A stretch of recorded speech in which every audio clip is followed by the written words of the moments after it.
My thing was, I always felt that I had to make the difference right now, and that bothered me. If I didn't want to listen. I guess we've got two ears and one mouth. We should be better listeners than we are talkers. If you're second string, truthfully, you're one play away from being the starter. A separated shoulder, a broken collarbone, a sickness, and now all of a sudden the coach turns and says, hey, it's your turn. And if you had a positive attitude, you step in there and do the job. It's just stay positive. You're one step away. Just keep working, keep working. And if you're good, people, like you said, people will see you. Life's a game of inches. I would say this. Add 1 inch to your smile, hold your head 1 inch higher, and add 1 inch to your step when you walk.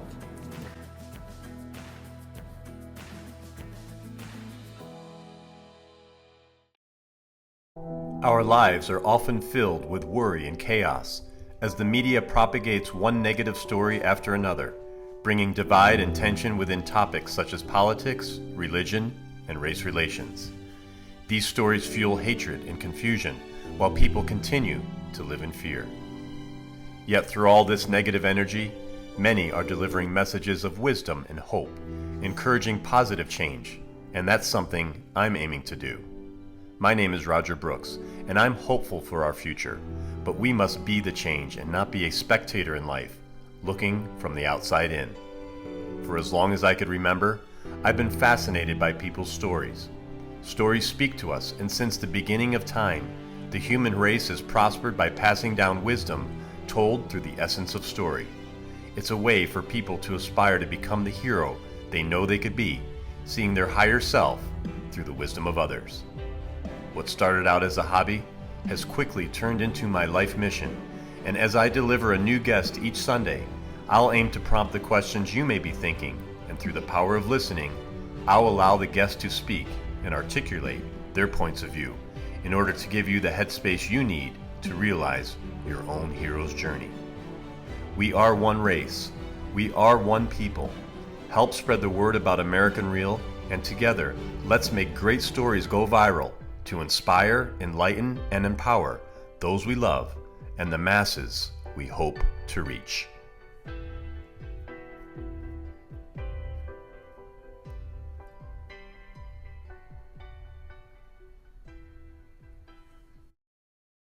This week on American Real, we bring you Garry Scutt, who is a 3-time athlete, coach, educator, and a phenomenal storyteller. Garry has a unique and infectious persona. He's a man of great energy, someone you could chat with for hours, and that's exactly what we did.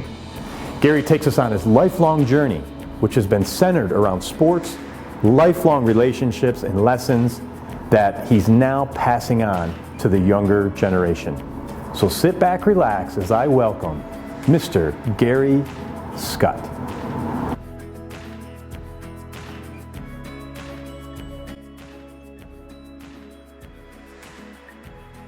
This is American Real. I am Roger Brooks. My guest today is Garry Scutt, 3-time athlete. And in 1969, you graduated from Dean Junior College before receiving a full scholarship in football at Northern Michigan University. While there, you competed in football and track, and that is where you met your wife of 48 years, Donna, which you say is the smartest move you ever made. You went on to coach at the high school and collegiate level for many years and received your master's degree in health education in 1989. You've ran baseball camps, held football recruiting nights for many years, and have been a guest speaker at numerous sports and school functions. You are also an entrepreneur, running Scutt's driving school, and have built systems for just about everything you enjoy. Garry, welcome to the show. Thank you, Roger, and thanks for the opportunity to come and visit with you. As soon as I met you, I knew who you were. I know your son Josh very well, but as soon as I met you, I could just tell this is a guy that we want to tell your story because you have so much to offer. You have so much wisdom, you have so much experience, and you have so much passion that I wanted to bring you on. And first of all, thank you. Thank you for this opportunity. I look forward to it. And a few years ago, just before I retired, 2011, I retired from teaching at Shenango Valley. I was at a conference at the Turning Stone. And while I was at the conference, there was probably 400 people in the small venue up there. We're all health education teachers, phys ed. This is April. This is maybe April, and I'm retiring in June. And all of a sudden, the person comes out, and it was Dr. Perricone from Maine Endwell, was the keynote speaker. I'm sitting in the audience with everybody. He steps out on the stage, and he says, "Everybody, good morning." He said, "My name is Dr. Perricone." He said, "I'm a health education teacher at Maine Endwell. And I got a question. We're all phys ed teachers, health ed teachers." "Yes." He said, "Can I ask you a question? Why do you teach?" I go, "Geez, I've been doing this for over 40 years and nobody asked me that question." So I thought, and I took a piece of paper and I wrote a little note. Now I'm going to retire within a month. And I wrote a note down. About a half hour goes by. He did his keynote speech, did a great job. And then he looks out in the audience and he stares right at me. And he goes, "Excuse me, sir." And I said, "Yes, sir." He says, "I asked a question a while ago. Why do you teach?" I said, "Yes." Finally, I took a note in something. Okay, I'm prepared. And he goes, "Why do you teach?" And I said, "To make things easier for other people." He looked at me and he said, "What'd you say?" I said, "I do what I do to make things easier, to help make things easier." And that's kind of where I am, is everything I do, I like to make it easier for other people. Not always my wife, but Right. I try to, or maybe my immediate family, but I try to make things easier on the things that I do. I love that. And it's really, if you think about it, that's really what teachers are there for. How do you pass on that knowledge to make it easier for me? And I think about that when, my daughter's in high school, my son's in middle school, and they have really good teachers, and they have teachers that they, some that they really don't care for. And I think about my schooling and the same thing, and it was those teachers that made it easier and fun for us to learn that you attract to. And I'm really glad that you talked about that. Well, I like to publicly thank the people. When I was a youth growing up in Oneonta, I'd like to thank all those people, and I have before in my own little way, about how patient they were and how they saw in myself, my fellow classmates, my friends, my family members, hey, we see something in him, we see something in her, and they stayed with us, even though we didn't know at the time what it was. But I just thank them for allowing me to experience their patience and their perseverance on making sure we all do pretty well. Sure. So let's go back to the young Garry growing up.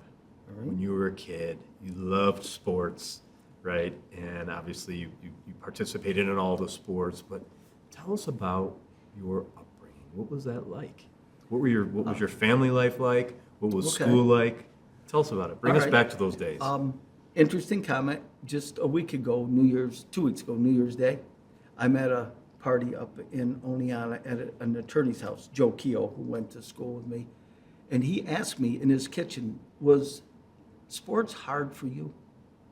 And I said, "What?" He was not an athlete going through. He says, "Was it difficult?" And I looked at him. I said, "That's another great question." I said, "No, it wasn't difficult for me." I feel that sports, if you're a parent, sports involvement will be the best days of your life, and it'll be some of the toughest days of your life if you have a loved one involved or if you're involved. But for me, there was never any pressure. I like that question he asked. There was never pressure put on me. We did what we did. When it was baseball season, we played baseball. When it was football season, we played football. When it was basketball season, when it wasn't, we fished. We did we caddied at the country club down there. So sports for me were basically always just fun. And another thing, it was what you did. I mean, that's what we did. It wasn't, I had to think about it. Well, it's football season in the fall. You just So naturally you go just into that stepped next. into it. Sure. And we played, there wasn't a lot of pressure on us to be playing 3 different sports during one season and travel here and travel there and have to be on travel teams. I didn't experience any of that. The other thing that I didn't experience, if you looked at me and said, "Garry Scutt, who's the best running back in high school that you knew?" I would look at you and I would go, well, there was Ronnie Cower. There was Lee Gill, Carl Gill, Billy Wilsey, Pete Haddam. I'd never say me. And I think about this, and that's just Oneonta I'm talking about. I didn't know the 14 schools down here in the southern tier. I mean, if I ask you who was the best running back you ever knew, you would go, well, I guess I'd have to go with Bobby Campbell from Vestal. But there's 14 schools you compared. Me, I just knew Oneonta, 16,000 people, and that's who we compared. Who's the best basketball player? Well, that was Vic Ranovich, okay? We didn't have to compare where we were. So that was easy. My dad wasn't politically geared. My mom was beautiful. So no pressure was ever put on me that I had to perform, that I had to do this or I had to do that. It was just everything we did for fun. And we put our faith in the coaches. We put our faith in people. I know our parents put faith in people that were educating us. And my dad would say it. He says, I'll be his father. You be his teacher and coach, okay? And we'll keep those separate, okay? So that's how it was for me. As I went through, I can remember some neat stories. I can remember some people that really helped me, which is why it's important. I can remember one time, I don't know right or wrong, but we were having an inter-school track meet when I was in the 6th grade. And they brought Valley View, Center Street, Riverside. They brought all the elementary schools together, and I was at Greater Plains. Well, we're having track meet. Well, we run the 60-yard dash, okay? So they had heats. Then what they did is they took the winner of each heat and put them in the championship. In my heat, I fell down at the start. I tripped, fell, got up, I came in second. Wow. They had a meeting. What are we gonna do? No, I didn't know this. What are we gonna do? And they go, what do you mean? We take the 5 winners. They go, wait a minute, he came in second. He's not a winner. And somebody says, he fell down and came in second. He'd have won that race. And they said, but he didn't. They got together and made a decision. They let me run the race. So you think, well, is that a good thing? No, but it was the right thing, I think. But it bends Important some moment, noses out of an important moment. So they let me run it, okay? I can remember being in 9th grade. I played football. I played in one game, modified 9th grade football season. The last game, it was a Norwich game.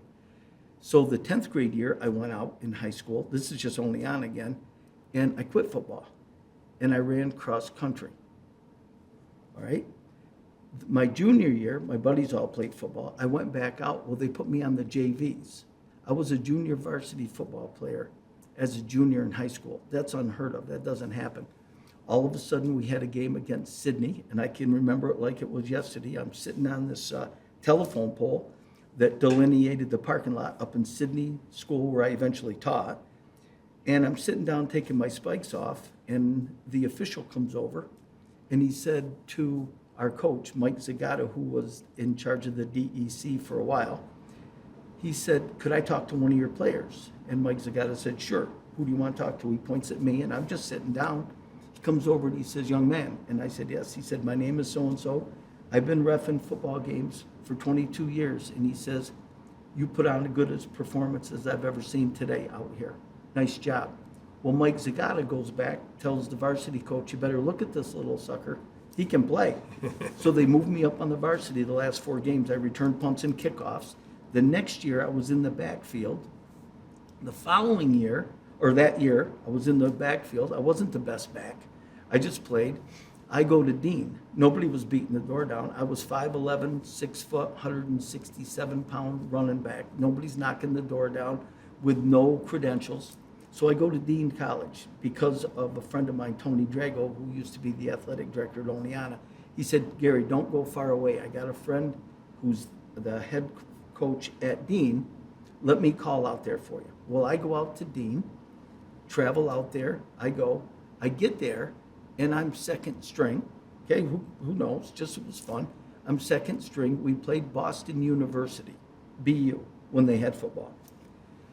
They beat us awful, okay? Well, I'm second string. The next game, the starting running back runs the ball 8 times and picks up 1 yard. That was what he had for the day. The coach comes up to me and he says, hey, Scott. I said, what? He said, learn that halfback spot. I said, I already know it. He says, you're starting Saturday. We played a team called Quonset Naval Academy. They weren't as good as we were. We beat them. I had a good game. Consequently, I became the starting running back for the rest of the season. Now, had I started against BU and had 1 yard rushing and the other kid played, it might have never got a chance. Yeah.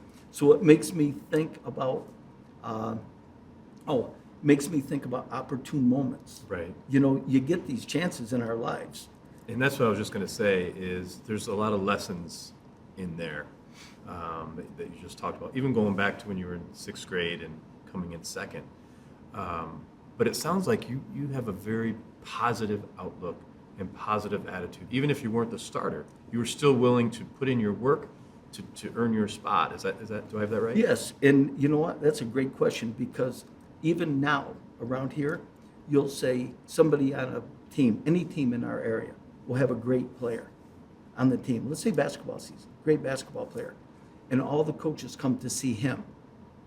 Now, my attitude in a situation like that to a parent or to another, if I was the coach, I would say, listen, don't be upset. Your comment about, it's a team sport and it's not all about one guy on our team and some people get disenchanted. I'd say, hey, listen, if they're coming to see him and you're good, they'll see you too. Just keep playing. Be happy people are in the stands. So you don't get your nose bent out of shape. So you just played, you did the best you could. And Yeah, and what's great about that, actually, for parents that might be listening too, is that, that coach may be there to see that one kid, but that coach has a network of people that he may say, hey, I'm taking this kid, but you may want to look Get at down this there. guy. Right, so you never know your opportune moment, so never turn it off, right? no, you can't. I was coaching baseball at Oneonta High School, and Dick Rockwell was the head baseball coach in Syracuse at, I'm trying to think of the college, Lemoyne. Yeah. And we came down to play Endicott with Ed Foley. Geez, you don't find a better Sure. baseball program than Great guy. Endicott. Yeah.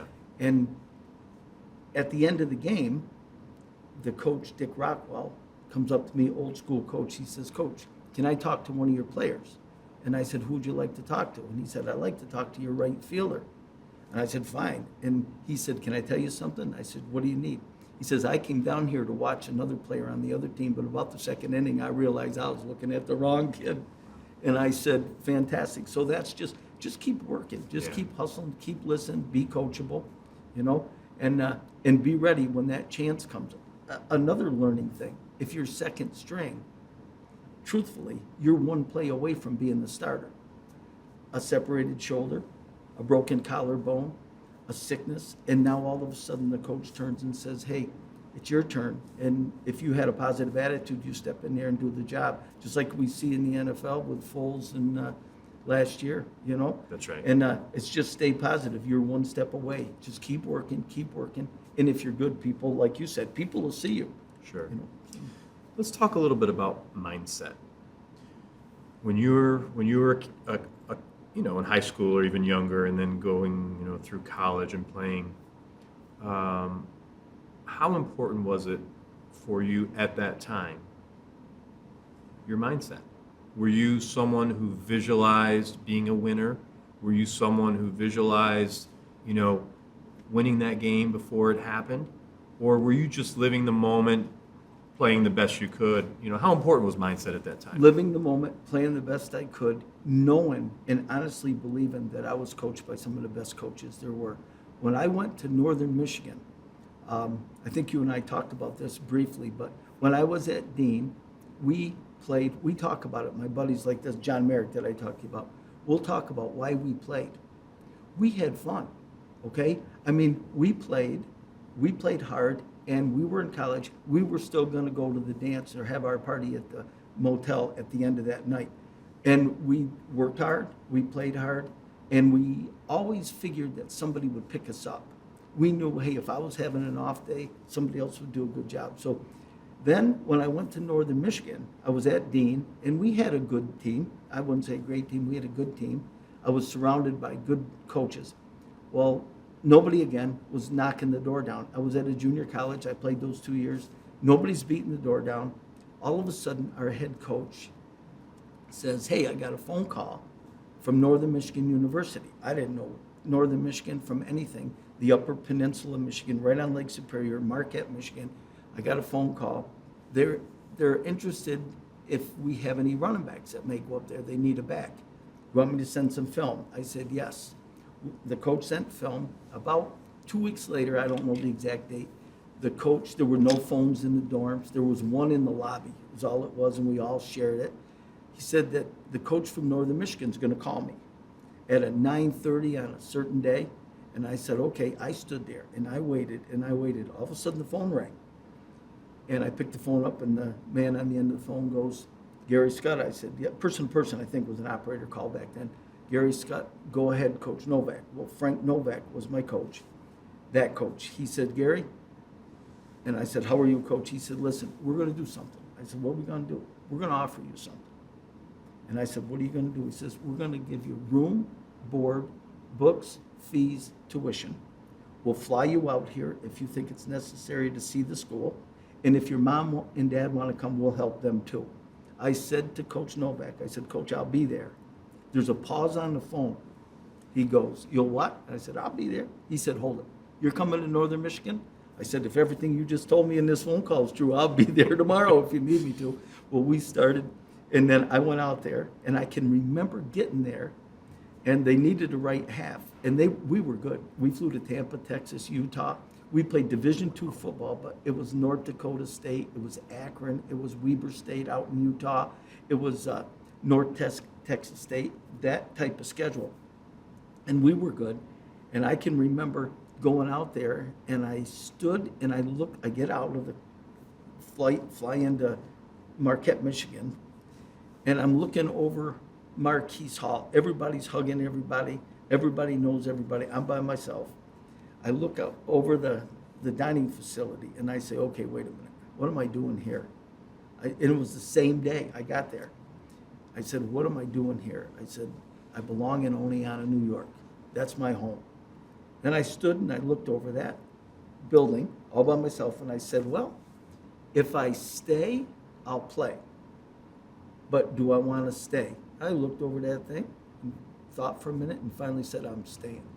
Went back in, never had a thought in my life of leaving that school again. I had great coaches. They helped me forever, and then I met Donna up there. But that was a real good, and our head coach was Coach Dotch. He was the head coach. He was a football coach for 5 NFL teams. Wow. And he was coached at Missouri with Dan Devine. And he was just a great guy, and he would do anything he could to help you. And something that he had that maybe all the nice things in my life that have happened because other people helping me and working hard and doing things you had to do. One of the things, the nicest compliment I ever had, I was coming off the practice field. I was fourth string at Northern Michigan, all right? And no, I was third string. If they had 4 strings, I'd have been fourth. The scholarship was $2,200 for 2 years, $1,100 a year, okay? So, no, 44, 22 a year, room, Okay. Okay? It was 4,400, 2 years. So, all of a sudden, the coaches are screaming, we're getting nothing out of our right halfbacks, absolutely nothing. Well, I took my helmet and I went out and I stood behind them. All of a sudden, Frank Novak turns around and says, what do you want? And I said, Coach, I'd like to play. He goes, go sit down. I'll call you. I went over, knelt down. Pretty soon he looks up at me and he goes, come on, for God's sakes, we got $4,400 wrapped up in you. Let's see if you can play. Well, I go in I don't hardly know the plays. They ran an isolation play where they gave it to our 2-time All-American tailback, and I had to lead through and block the linebacker. Well, most of the time I did what I had to do hard. I don't know if I always knew where I was supposed to go. I wasn't that cerebral type of kid, but I know I was going through there. Well, all I'd heard about since the day I got on that campus was Mike Scrocky this and Mike Scrocky that. Big middle linebacker with a silver tooth right here from Amherst, Mass. One of my fraternity brothers, buddy of mine. Well, they called that play, and I went through the line of scrimmage. They gave it to the other back. We had a collision. He told me not to do that again, and he screamed at me, the linebacker. And, we had our little confrontation there.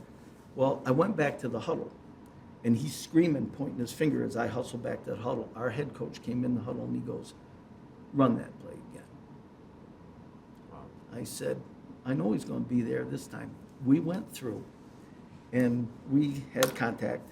David Ripmaster, our fullback, stepped on my back, dove in the end zone. Mike Scrocky kicked at me, pointed his finger, and I got up and turned and looked at him. I said, hey, if you can't take that, you probably ought to go right over there and have a seat.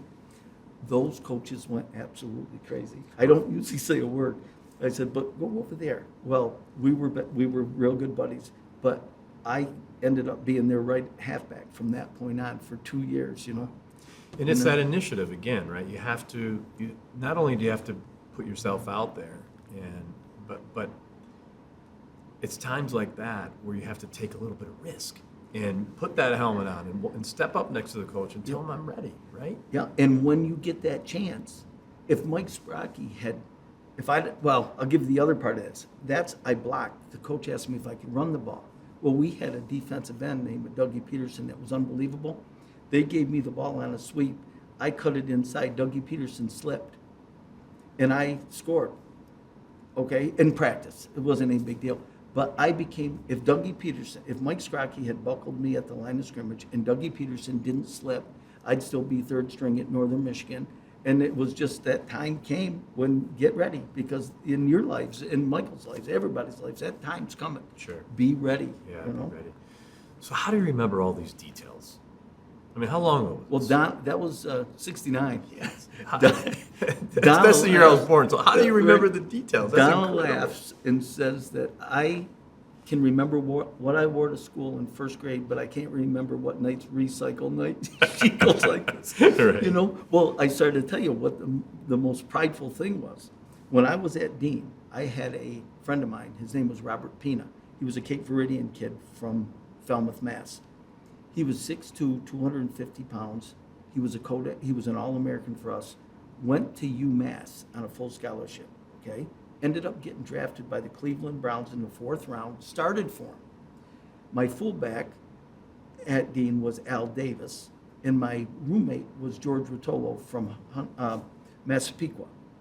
Well, when Northern Michigan gave me a scholarship, they didn't recruit those other 3 guys. Well, when I was walking off the field after that scrimmage, the coach asked me to meet him in his office. Now, this is God's honest truth. Meet me in the office. I said, okay. We went up to the office. He looked right at me and he said, who do you know that knows how to play this game? And I said, I got 3 people that I'm thinking of. He said, who? I said, Robert Pina, Al Davis, and George Rotolo. And he said, where are they? I said, Bubba's at UMass. Al's back in Corning working on his dad's fruit farm, and George is at Hofstra. He said, come up to the office, let's call him. Call Al Davis. I said, can he play? I said, yeah, he can play. He was our fullback. I was tailback. He goes, call him on the phone. I called him from the coach's office at Northern Michigan. They said, did you graduate from Dean? What's your grade point average? Can you get us a transcript? Al Davis goes, I can do that. And he says, we'll offer you a full scholarship. Al Davis goes, Coach, I can't. I'm engaged to a girl in Corning, and she's going to Corning Community College. I'm working on my dad's fruit farm. He said, if you'll come out here, we will give you a full scholarship, and we will pay your girlfriend's tuition. And he goes, and we became friends. He passed away, but we became friends, and he was married to that woman, and then he ended up passing away a couple of years ago. But every time we got together, he said I kicked myself in the fanny because I probably should have taken that shot. But that was a real good compliment. They didn't. Sure. They just said, "Tell me who you know." Wow. You know, and I said, "Okay." Yeah. Would things like that happen today? I mean, would all the different rules and regulations? No, I don't think I don't they think can. so, right? I think I'll give you another. My first teaching job, we didn't. I had a full scholarship, and I was married to Donna my senior year, and the money that they gave me was just enough to cover. It was $95 a month. It was just enough money to cover our apartment. We had a 1963 Dodge convertible that was my wife's back then, and I had a job interview at Livingston Manor from Marquette, Michigan. Well, I don't have any way to get to a job interview, so I decided I'm going to hitchhike. Well, my stepfather-in-law, Donna's stepdad, says he worked for Chrysler. He says, if you can get a ride to Detroit, he said, which is 8 hours south of Marquette, he says, I'll get you a Chrysler car. You can take the car from here to your job interview. Well, I get on the phone, and I have my job interview set up on a Friday at Livingston Manor down on 17th. Well, as before I left, I called Mr. Drago, Tony Drago, the old athletic director at the high school. I said, Mr. Drago, this is Garry Scutt. I'm going to be in the area. Do you have any job at Oneonta that I could interview for while I'm there? Just in case. I'd love to come back there and work. He goes, no, he says, Gary, we don't have anything at Oneonta, but I think you got the job at Sydney. I said, no, that's impossible. He said, why? And I said, I didn't apply for a job at Sydney. He goes, no, but I think you got it anyways. I go like this. I go, can things work like that? I don't think anymore. I went to Sydney, interviewed all day with 3 or 4 different people, took a bus trip of their little school district. The superintendent offered me the job at the end of the day. And his comment to me was, you ready? He says, Garry Scutt, if you're hired by the Sydney School District, he said, would you be willing to live in our school district? I said, yes. He said, would you be willing to coach 3 modified sports? I said, yes. He said, would you be willing to teach elementary physical education at Sydney Center in Masonville? I said, yes. And he said, would you be willing to come to work for $6,800 a year? I said, yes. He stood up and he said, welcome to Sydney. Wow. And now, would that ever happen? Could a superintendent look at me now and say, will you coach 3 sports? If you can't, if you won't, you don't get the job. Yeah. That stuff doesn't happen anymore. Sure. You know? And, interesting. So that was your first job? That was my first job. Wow. And so that started your path into being an educator as well as coaching, right? Yep. I taught kindergarten through 6th grade phys ed. Yep. And I had more fun than they did.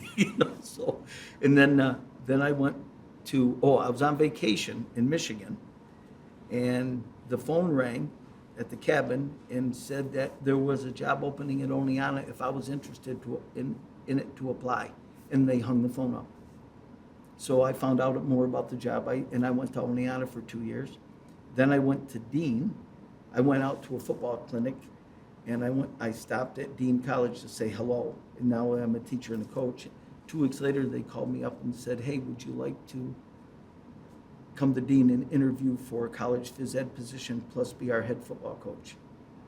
And I talked to Donna, and I said, I'd love to do that because I like Dean.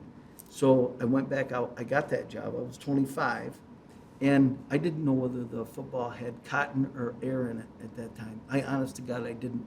I knew what it took to play, but I'm going to go from a junior varsity high school coach to a head college football coach.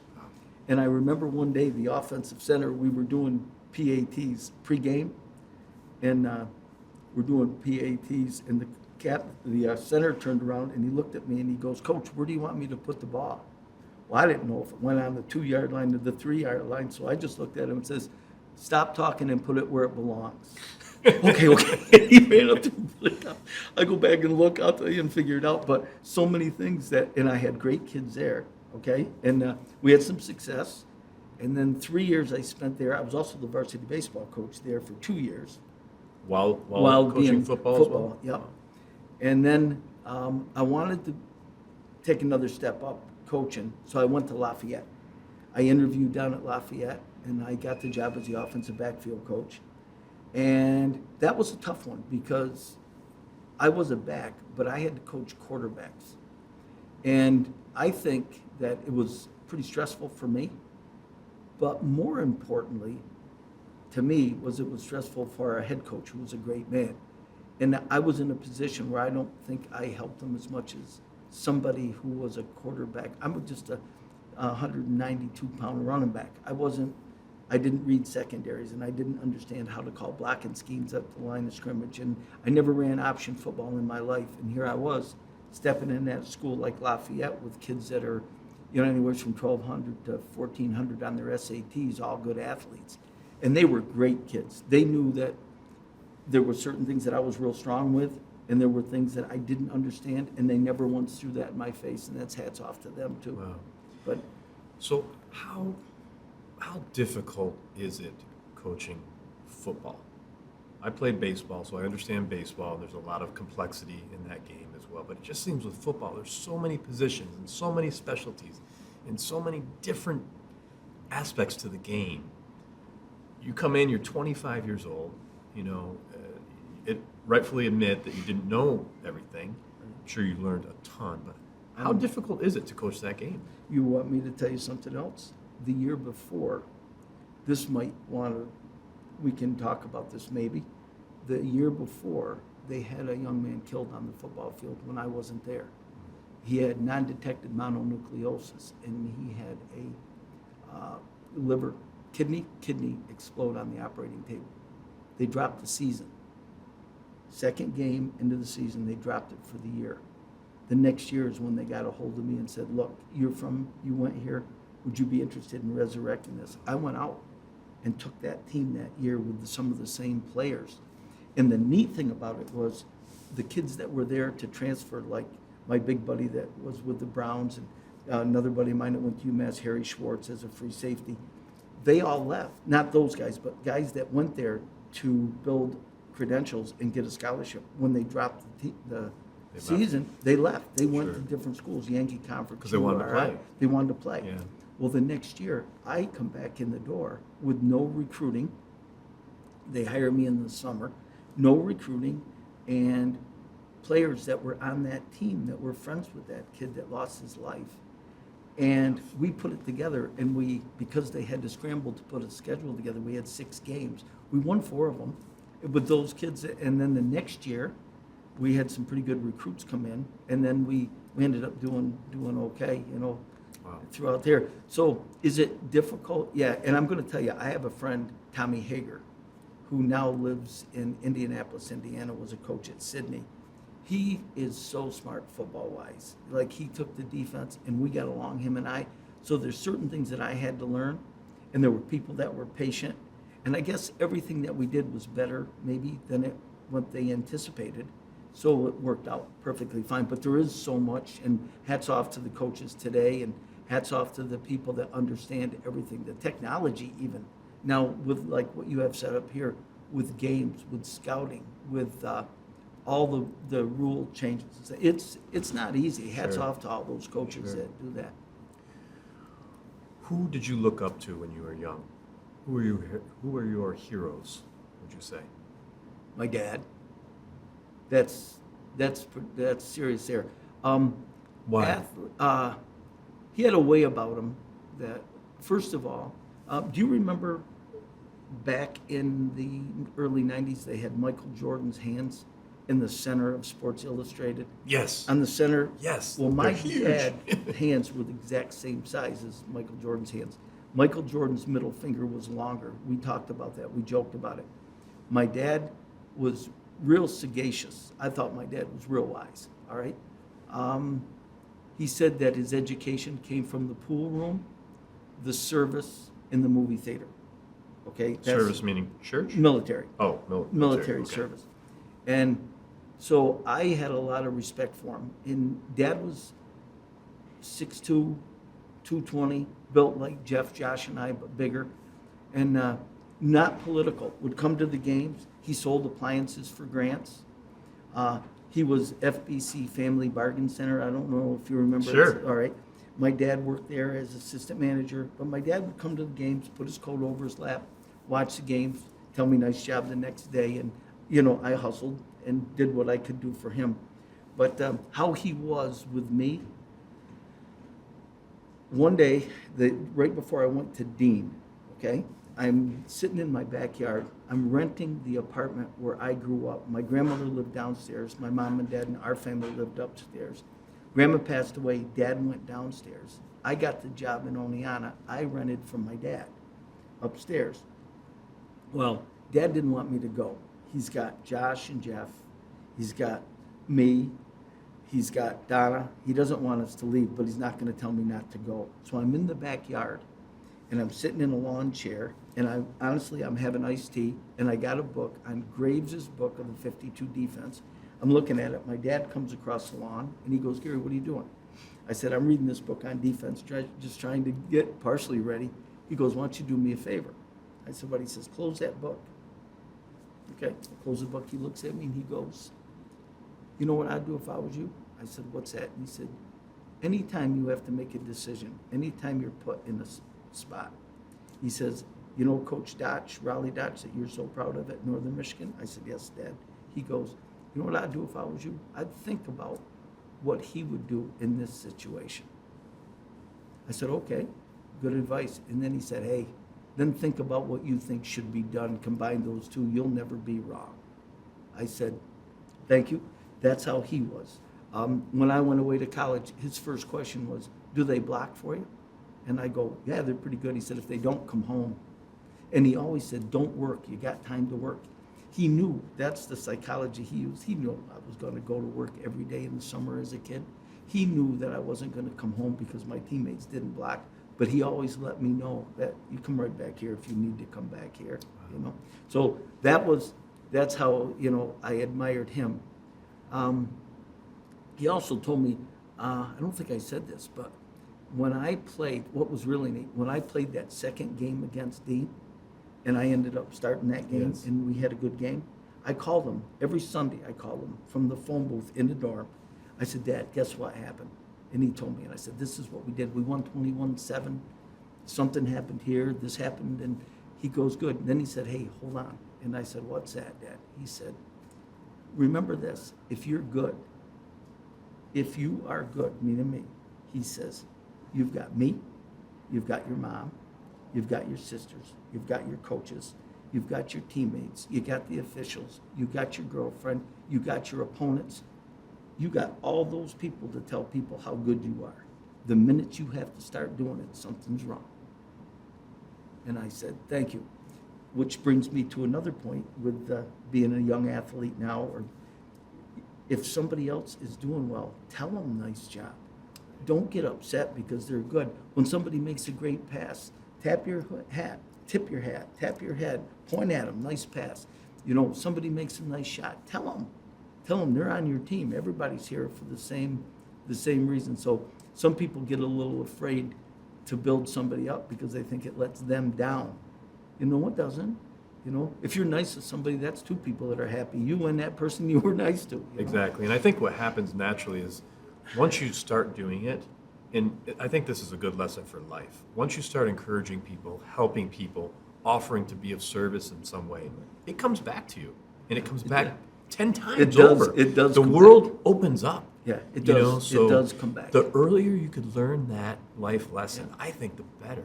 Yeah, I totally, well, just like you doing this with me today, you know, when you were meeting me, and it was kind of neat too. You talk about first impressions, you know, to you, they're so important. And when I met your son, Roger, he came into the kitchen and we shook hands, and I looked at you and I said, he's got a nice firm handshake. And you said, we've been working on that. And you think about it. I'll say things sometimes when I was teaching about making a good first impression. And some people will immediately say, well, see, that's where it's wrong. I'm not trying to make an impression. And I go, well, if that's the case, you just did. Yeah. So send that message that you want to send. I also believe that coaches are supposed to be there to tell you to slow down. They're not supposed to tell you to go faster. You're supposed to go faster. We're the ones that are supposed to look out for your safety, that you don't overdo yourself. Instead of saying, hurry up, hustle, run, don't turn your back on the ball. Golly sakes, I should be telling you, you okay? Yep. Yeah, I'm good, coach. You want to come out? No, I'm good, okay? I should be telling you to slow down, not speed up, you know? But So a lot of people there's good coaches out there and there's bad coaches. I mean, it's great to have a good coach. You've done this your entire career.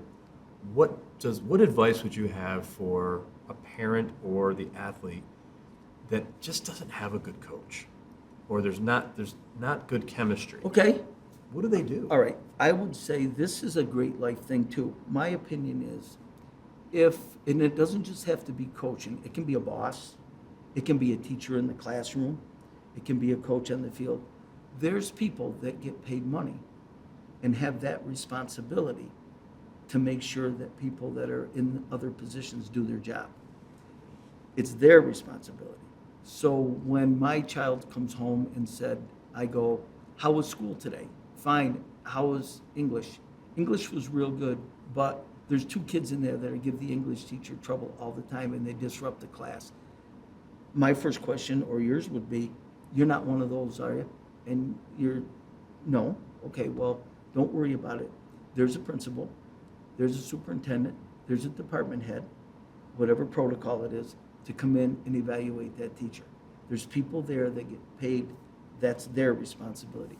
And the problem is when people have when it doesn't get taken care of and people have to stick their nose into things that doesn't belong to them, that's when the trouble starts. That's when the chirping starts. So, So if your child's in that situation, Yeah. what does the parent do? Does the parent make that phone call? very good. Now, here's the thing with that. My opinion, the parent has a responsibility to their child if it's welfare, safety of their kid. They have to make a phone call or contact whatever they think, but the child does not have to know they did it. That's the worst thing in the world. I'll go up there tomorrow and I'll show that school district who's the boss. Now the poor kid goes to school, the parent comes up. Now, if the person that they were in disagreement with, if that person changes because they didn't realize something, now all you have to do is have your parent go up and complain, and that'll fix it, okay? I think that a parent has to, well, I've been part of that. My dad, one time when I was in the 9th grade, went to school because I never got in a basketball game. And he used to come to watch, but I didn't get in. And they had a meeting with my dad and told him that he should get used to it, that Gary will never be an athlete. And at the end of my senior year, there's a young man, George McGurl, and myself were co-athletes of the year. And my dad was selling TVs up at Grants, and I went up with this plaque that says I was athlete of the year. And he said, thank you. And he said, come with me. And I said, where are we going? He said, we're going to go to the Bradford Room and have a cup of coffee, which was the restaurant off of Grants. And I sat down with him, and he looked right at me, and he said, thank you. I said, what? He says, you don't know this. He said, but when you were in 9th grade, I had 2 people tell me that I should face the facts that you'd never be an athlete. I told them they were wrong, and we left it just like that. You never knew it. He says, and you just did all that needed to be done. So you're saying it's okay for the parent to go in without telling the child? Don't tell. Yeah, the child should not know. Okay. If he listens to it, Sure. just tells them to see if it gets taken care of. If it keeps being over and over, now you have to go up and just start where you think, your parents are smart enough, they know who to talk to first, where do I go? And you don't want it to be like a witch hunt or anything like that, but if it isn't right, somebody's got to recognize that. So whether it's a teacher, a coach, any authority boss. figure. A boss that's out of line, I Sure. would say the same thing. Okay, good life lesson. Good. So I'd love to start talking about some of your systems that you've developed for all kinds of things like T-ball, and Okay. you've come up with these different ways that you've talked to me about in the past, and I just think they're genius, and Okay. and they're so simple. But so first of all, can we start with T-ball? Sure. Because it's very. I love when my son played T-ball. It's a Okay. fun time, but the kids are Okay, all I over got the it. place. All They're right. running. They're not paying attention. Your T-ball teams were, from what I understand, pretty organized. Not always. Well, first of all, when people say, when you get parents that are going to devote their time, devote their attention to make things better, okay, it was my job. I mean, I dealt with kindergarten through 6th grade for years and had those children and have the grandkids, 7 of them, that you dealt with. So it's just automatic that you have to see some things to make things a little better. So I think, some people, like, it's not that I have the market cornered on something like that, but when I see it, and this evolved, this wasn't like the first year I coached T-ball, okay, I'm looking, all right, you got all 5-year-olds out in the field, okay? First of all, they do not know how to step up to a tee. They go in the outfield, they all get together. They come in, they don't know where anything is. They're talking to their parents. You're trying to organize them. They're swinging a bat all over the place. Well, we started out where every one of those kids, I have them go safety, safety, safety, and they yell it, safety, safety, safety. So what I did, I don't know exactly what order, probably figured out, but I said to the kids, the little ones now, they're only 5, that when you play baseball, T-ball, you're either at bat or you're in the field. That's all. There's no in between. When you're at bat, I got an old rope and I laid it down in a line away from home plate. And when they came in, I had them all sit on the rope. So it was like a line, but they sit there. So when they came running in, they sit on the rope. Easy. I look over there, they're all there. And I tell them, you don't go to see your mom and dad now. You just come in and sit on the rope. Now, can't find their gloves. They can't, the mom's got it. Where's your glove? I don't know. I had it, somebody picked it up, all the gloves look the same. So now, here's what I got. I got a hula hoop. Okay, just a silly little hula hoop. I put it on the ground by the rope. I said, now, when you come running in here, just toss your glove in the hula hoop. So they're all there. It's all there. Now go sit on that rope. So we'd practice. They'd run in, throw the glove, sit on the rope. Then, when they went in the outfield, I took the put together mats that go in a Yes. little toy room. They fit lock, together, yes. the interlocking pieces of mat that are different color, red, blue, yellow, green. Sure. I took each one, which was 2 by 2, and I cut it into 4 sections. And I went out on the field, and I put, depending on the number of kids I had, I put one of those things where a first baseman stands, one where a second baseman stands, shortstop, third base, outfield. Pitchers backed them up a little bit. And then I said, now, when you go to the field, you have to go to one of those mats. You can't all go to the same one, and you can't go to the same one twice. So now they'd run to the field, and they'd run in, and they'd stand on their mat, and they were all spread out. And then I'd say, okay, at bat. They'd all come running in. They'd put their glove into the thing. Now, the other thing that's harder to show without, but when hitters hit, the hardest thing with those little kids is where do they stand? How do they Sure, fix their their feet are all over. They Yeah. don't know. They don't know, do I stand with the post in the center of my body? Am I right on the home plate? And so I cut a carpet, and I made the carpet 2 inches wider than 17 inches. I made it 21, right? 4 inches? Yeah, 21 inches.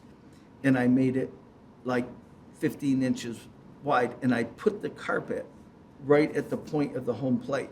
Then I had the hitter come up. 1 foot went on the edge of that carpet, the other foot went there, and now they were away from the plate a little bit, and all I had to say was fix your feet, fix your feet. So they looked down, and they knew right where they were, and if they were left-handed, it was the same thing on the other side, so I never messed with whether they were right-handed or left-handed.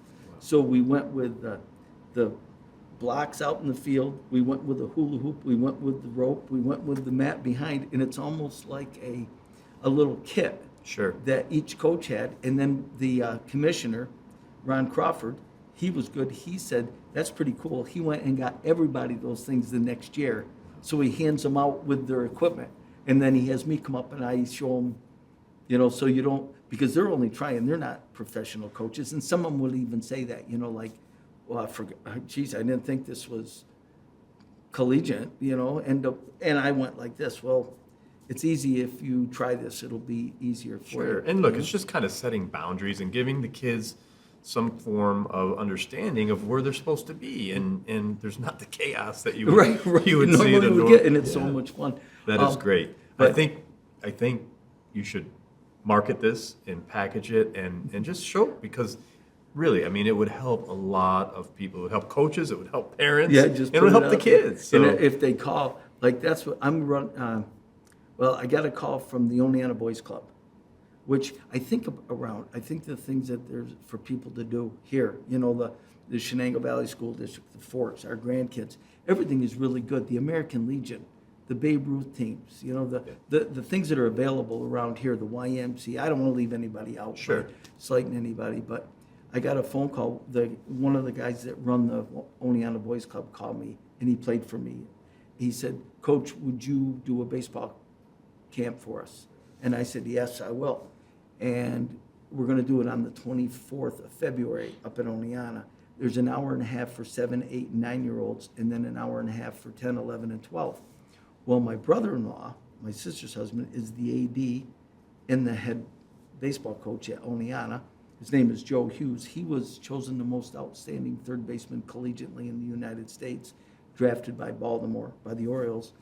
He's unbelievable. Okay, talk about baseball coaches. He's like a Foley or back then, and he was from back then. He just retired. Well, we're going to run the camp together, and we named the camp First Inning. So it's just in a little bit, we're going to touch on everything, and him and I are going to do it together, and that's pretty cool, That's too. awesome. So we'll do that. that's great. So you're still active. Yeah, in this. I try to be, you know, Yes. like, I know that I'm old school, okay?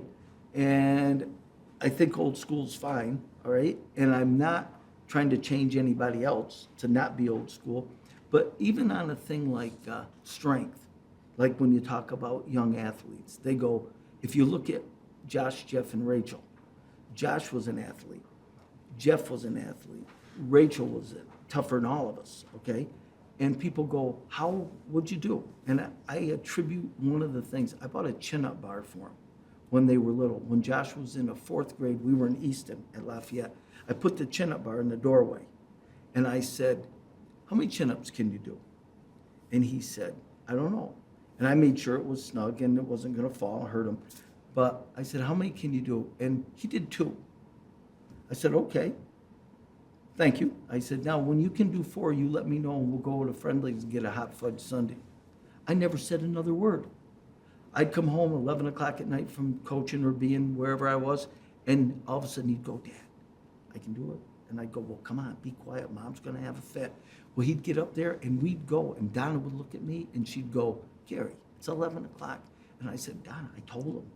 So now we'd ride around. Friendly's not open at 11 o'clock in Easton, Pennsylvania.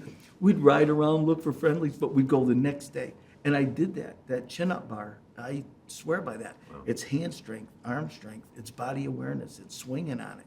I've hit my head on it too, but, you know, and I think. So it's one of those exercises that you could start the young kids out, and it's great for building strength because it's all body weight. Yeah, it's all body. Well, that's like, it's calisthenics.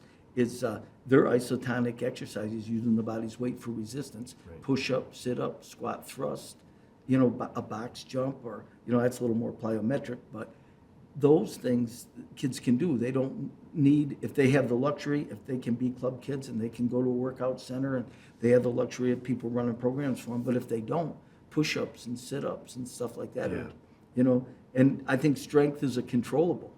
You know, like certain things aren't controllable. How tall you are is not a controllable. Sure. But how strong you are is definitely a controllable. Absolutely. You know, and the other thing that I think about was I was so fortunate. Like I played. Now listen to this one. I played for the Oneonta Indians semi-pro because I'm from Oneonta. Ray Stanton. That's football. This is football. Now going back, Ray Stanton says, come down to the Triple Cities Jets. And him and I became friends. And he fascinated me because of the program he ran. And it's when I was going to go to Dean, and I wasn't a quarterback.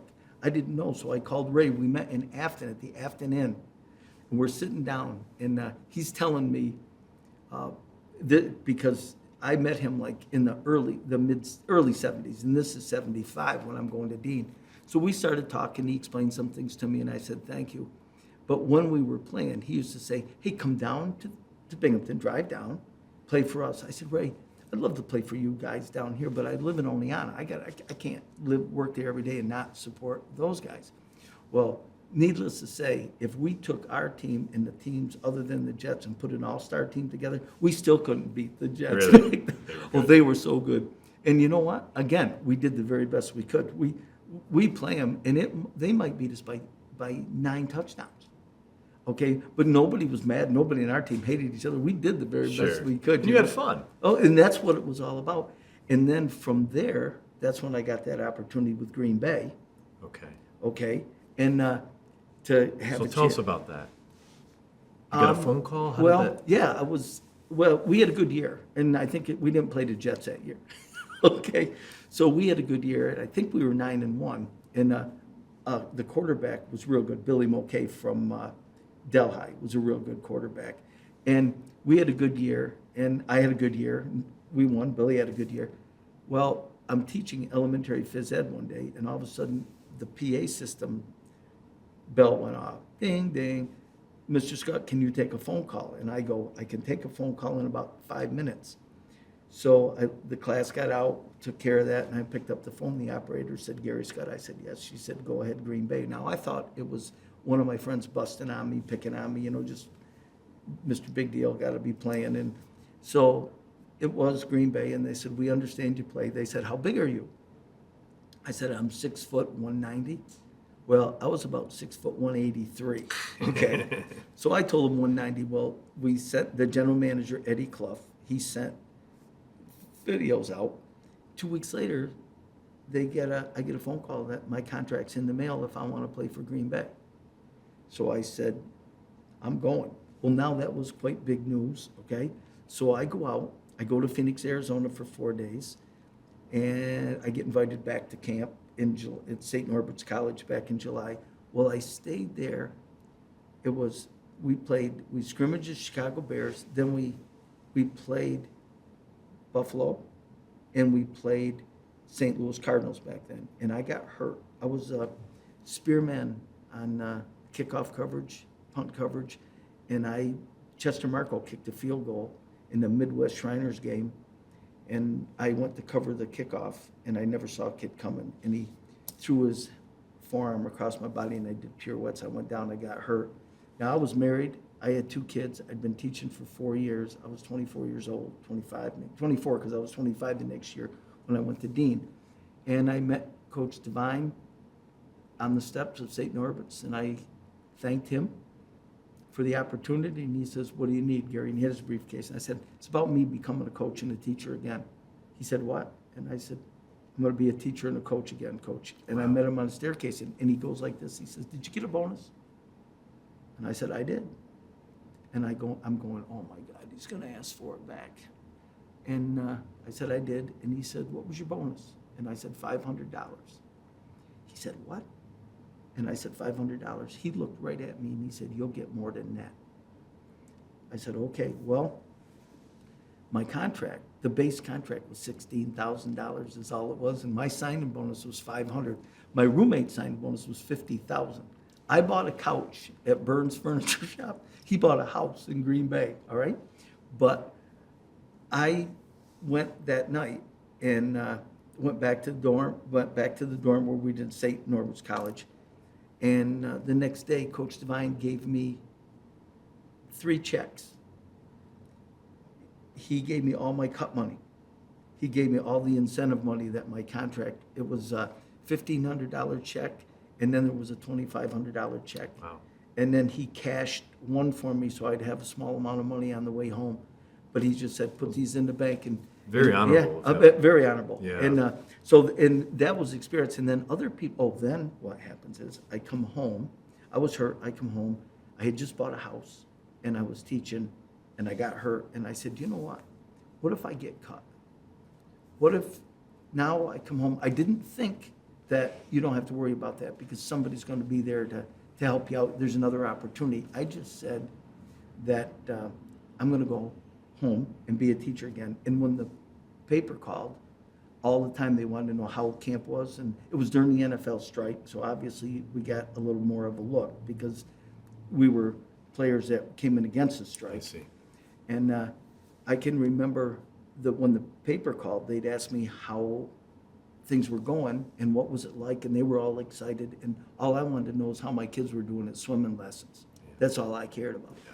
So I ended up coming home, okay, and in an exit interview, the general manager of Green Bay, and I want to say his name, but I forgot it, and I know it, but I'm not sure if it's the one I want. He says, and there was press there, and Dan Devine was there, and the press said, Gary, you're going back to Oneonta, be a teacher and a coach again. And I said, yes.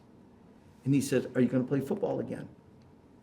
I said, well, if you look at my locker, in my locker in Lambeau Field, there was MacArthur Lane, John Brockington was right next to me. I'm going, and my number was 32. I go, how? So anyways, he says, are you going to play any more football? And I said, well, I'm going to tell you something. It was the press. I said, when I leave today and I fly out of here, I said, if you go to my locker in the locker room, you'll see a pair of football shoes in my locker. The guy said to me, all right. He said, does that mean you'll never play football again? I said, no, that means if I play again, I got to buy another pair of shoes.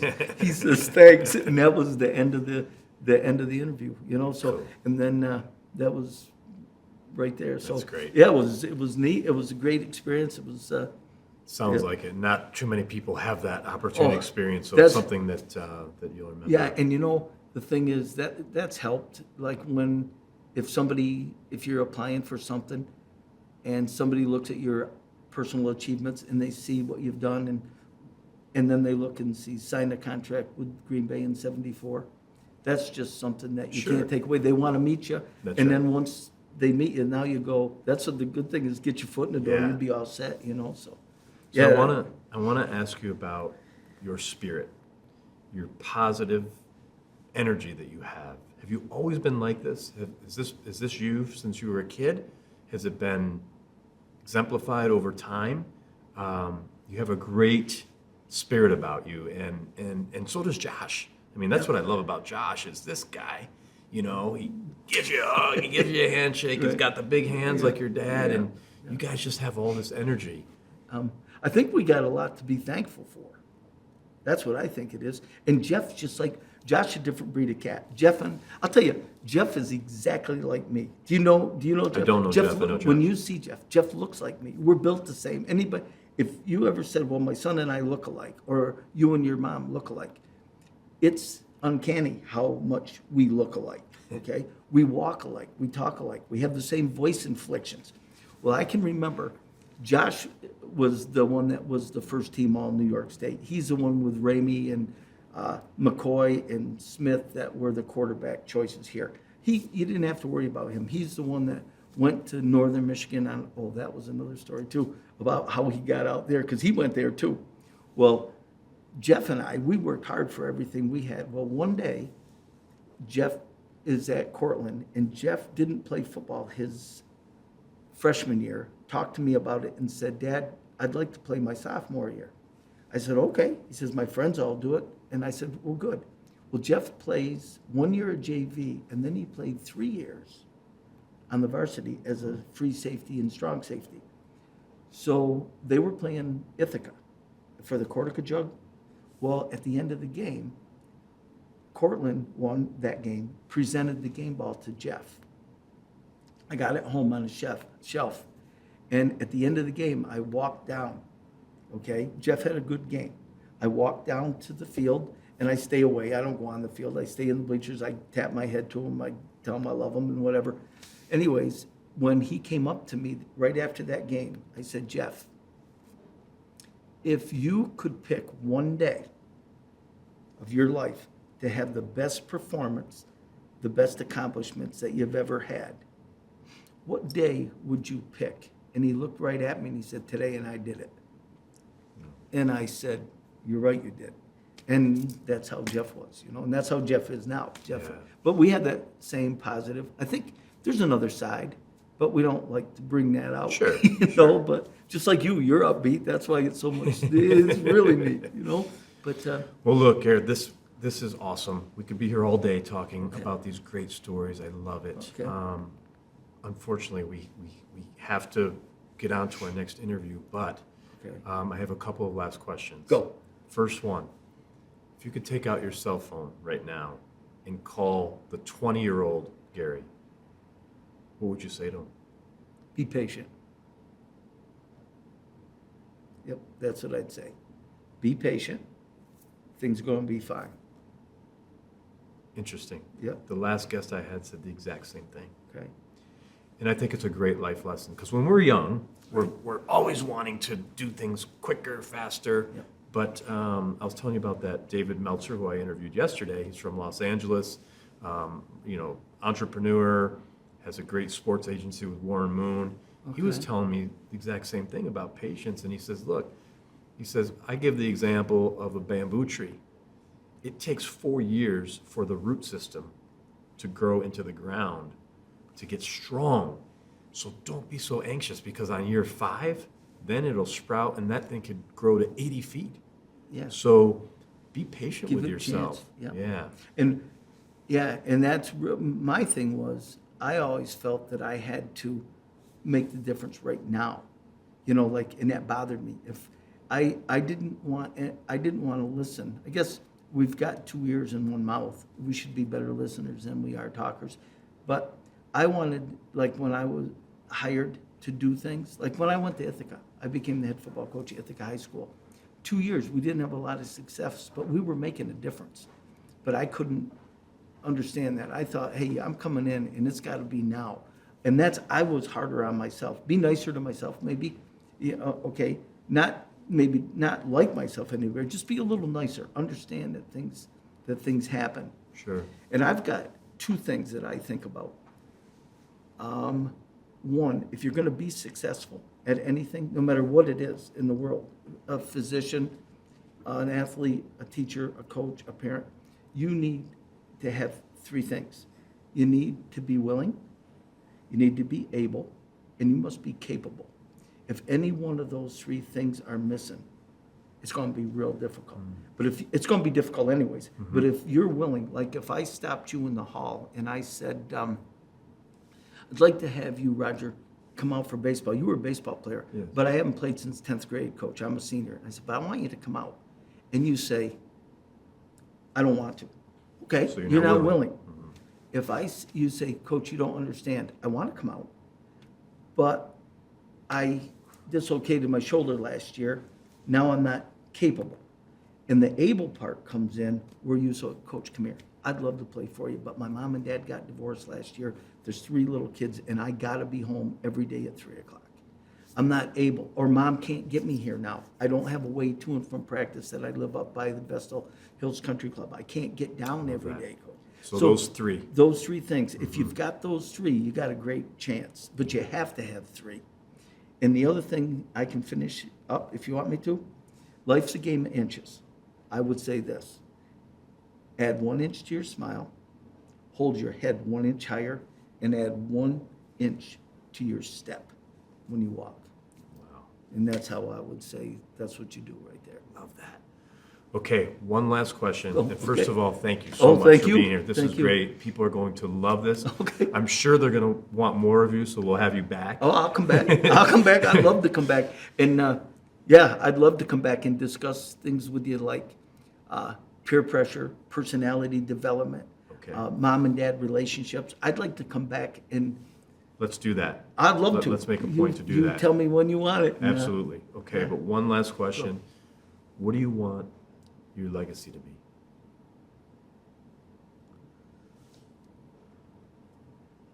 What would I like my legacy to be?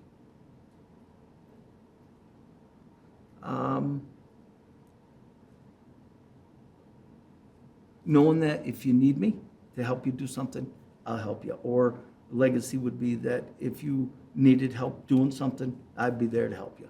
Okay? Awesome. And altruistically too. I don't expect anything back. I think, and I'm probably going to drive home now and think about that. And I said, well, you dummy, why don't you say something else? But, I think, and I guess maybe another legacy. I'm not a good man. I'm not a bad man. I'm just a man, okay? And I try to do the things that I can do. There's certain things that if I could do them again, I might make some tweaks, some changes, But for the most part, and I think that you got to have a wife like my wife to put up with us. We all say that, Absolutely. but Absolutely. Garry Scutt, Hey. Coach, thank you so much. Welcome to the American Real thank family. you. Thank you. That was fun Thank for you. me. Yep.